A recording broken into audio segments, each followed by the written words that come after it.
discussion. 2 heures où le procureur d'un côté, l'avocat de la défense de l'autre ont exposé leurs arguments dans un climat âpre et tendu. Retour sur un moment crucial avec Claude Sampère.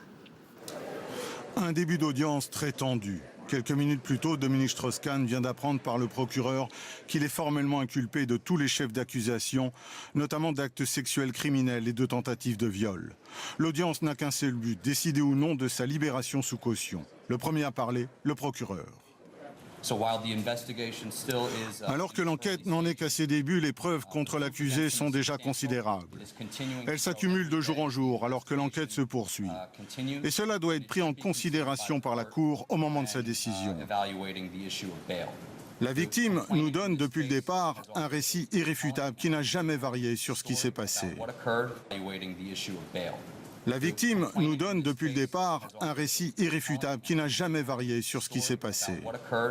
Une précision par rapport au système américain, qu'on comprenne bien ce qui se passe. Est-ce que c'est au procureur de prouver que Dominique Strauss-Kahn est coupable ou est-ce que ce sont ses avocats qui vont devoir prouver qu'il est innocent?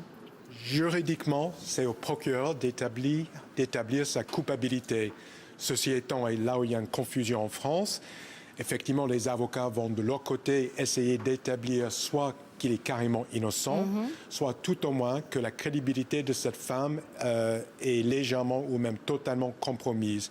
Donc, c'est vrai, il y a 2 travails en parallèle qui vont se passer, mais officiellement, c'est au procureur de démontrer sa culpabilité. En l'occurrence, là, le procureur a affirmé à plusieurs reprises qu'elle avait eu des versions contradictoires et qu'elle avait menti à plusieurs reprises dans ses auditions sur le déroulement des faits. C'est accablant et il dit lui-même, je ne peux pas, puisque je ne suis pas convaincu moi-même procureur, je ne peux pas aller devant un jury pour le convaincre. Oui, mais c'est simplement que tout d'un coup, ils se sont rendus compte que leurs témoins n'étaient pas fiables, entre guillemets. Oui, c'est ce qu'ils expliquent aujourd'hui. C'est-à-dire que ce qui nous a été servi le 1er juillet, vous vous souvenez, il y a eu un très gros revirement en termes de presse. C'était avant Dominique Strauss-Kahn coupable parce qu'il a été arrêté. J'étais un des premiers à dire qu'on n'est pas coupable simplement parce qu'on est arrêté. Il y a un concept qui s'appelle la présomption d'innocence qui est primordial. Et à partir du 1er juillet, on nous a dit elle aurait menti, donc elle est discréditée. Il y a eu cette espèce de coup d'essuie-glace et on ne savait pas très bien en quoi consistaient ces mensonges-là. Je ne suis pas Madame Filippetti qui ne se souvient pas avoir adressé des mails à Anne Mansouré en lui conseillant le nom d'un avocat. Je ne suis pas un élu socialiste qui, dans un email, parle du satire en parlant de l'ami de M. Le Guen que vous avez en ligne. Je n'ai pas écrit moi-même, en ma qualité d'élu socialiste, que j'avais la conviction qu'il était dangereux pour les femmes. Je crois que ces personnalités-là, telles que celles que vous venez d'interroger, qui nous entendent, j'espère, et qui ont le front de dire aujourd'hui qu'il faut en terminer avec ces procédures, ont une... Il y a eu des investigations dans tous les sens, et M. Kenneth Thompson met un petit peu de côté le caractère légèrement problématique, c'est un faible mot, de sa cliente. Dernier rebondissement, il y a 3 jours, l'Express publie le rapport médical de l'hôpital new-yorkais qui a examiné Nafissatou Diallo. Il conclut à un viol. Le procureur, Cyrus Vance, vient de refuser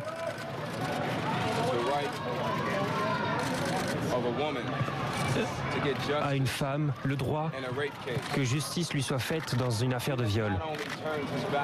Il n'a pas simplement tourné le dos à cette personne, à cette victime, il a aussi tourné le dos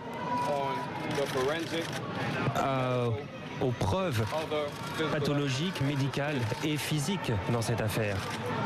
C'était inscrit, je dirais, depuis le 30 juin que finalement on allait en arriver là, c'est-à-dire à partir du moment où le procureur a annoncé aux avocats de M. Strauss-Kahn qui ne croyaient plus en les dires de Mme Diallo, on peut dire ce jour-là, les cartes, les dés étaient jetés. Mais attendez, moi je suis ici parce que vous m'invitez, je suis pas là pour dire qu'est-ce que... mais on veut votre avis sur la manière... Non, mais factuellement, vous avez raison. Bon, bah là, il y a... Je vous dis simplement... Il n'est pas allé au bout parce qu'il a peut-être considéré que son témoin n'était pas assez fiable et qu'il n'irait pas au bout. Enfin, oui, je sais mais pas. Au bout de 6 semaines, le 1er juillet, on nous apprend que cette demoiselle ou cette dame, je ne sais, a 5 cartes SIM. On nous apprend qu'elle a un compte qui est fort bien achalandé avec 100 000 $ dessus. On nous apprend qu'elle a passé un coup de fil providentiel à son conjoint détenu pour trafic de stupéfiants. Évidemment, ça fait mieux. Et ça, c'est au bout de 6 semaines. Je crois qu'il y a une moquerie un peu généralisée. Et si ça ne dérange que moi, ça va cesser de me déranger. Mais ça n'est pas mon dossier. Vous précisez que Benjamin Brafman s'est donc exprimé, on va l'écouter tout à l'heure, et il a répété qu'il n'y avait pas eu de rapport forcé entre son client et la femme de chambre, en évoquant toutefois un éventuel comportement déplacé, différent d'un crime. Ce n'était pas une relation forcée, on peut peut-être avoir un comportement déplacé, mais c'est différent d'un crime, et cette affaire a été traitée comme s'il s'agissait d'un crime.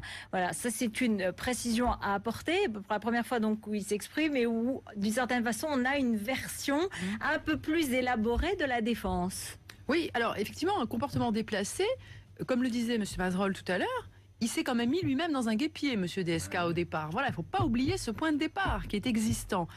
Et puis ensuite, de là, a découlé tout le reste. Mais le point de départ, finalement, concédé à nouveau de façon assez précise par son avocat aujourd'hui en des mots choisis, comportement déplacé. Alors effectivement, au jour d'aujourd'hui, dont acte, ça n'est pas criminel, sinon il ira au procès. Mais il y a eu un comportement déplacé dans lequel il s'est engagé. Ça me rappelle quelque chose, parce que dans l'affaire de la personne du FMI avec laquelle Dominique Strauss-Kahn avait eu une aventure... C'était les mêmes termes qui avaient été utilisés. Ce n'est pas comportement déplacé, c'était une erreur d'appréciation, je crois. Bon, oui. Voilà quelques métaphores quelques litotes peut-être pour évoquer des actes. Télévision, l'ex-premier ministre socialiste a estimé que DSK était atteint, je cite, d'une maladie mentale qui l'empêchait de maîtriser ses pulsions. Une déclaration qui gêne aujourd'hui les candidats à la primaire socialiste. Manuel Valls était ce matin l'invité de BFM TV.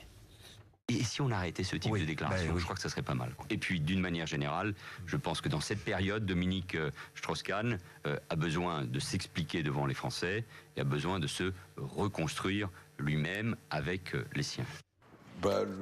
Cet homme avait visiblement une maladie mentale qui était une difficulté de maîtriser ses pulsions. Il est hors du coup, c'est dommage. Il avait eu un vrai talent, c'est vrai. Je dois dire que la perspective de voir M. Strauss-Kahn se téléporter en France et vivre là-bas comme un fugitif n'a aucun sens. C'est un homme dont le visage est très connu. Tout le monde, enfin la plupart des gens le connaissent. Et imaginez un seul instant qu'il pourrait vivre le reste de sa vie en France comme un fugitif, accusé de crimes sexuels, c'est ridicule. Précisons que depuis le 14 mai, nous n'avions jamais entendu Dominique Strauss-Kahn, ni jamais lu Dominique Strauss-Kahn, ni de près, ni de loin. Et donc, ce qui est très important, c'est de noter ce qu'il dit. Il remercie essentiellement. Dans son communiqué écrit, il refuse de se prononcer sur les faits. Il dit « je n'ai rien d'autre à dire sur cette affaire ». Il dit qu'il est soulagé.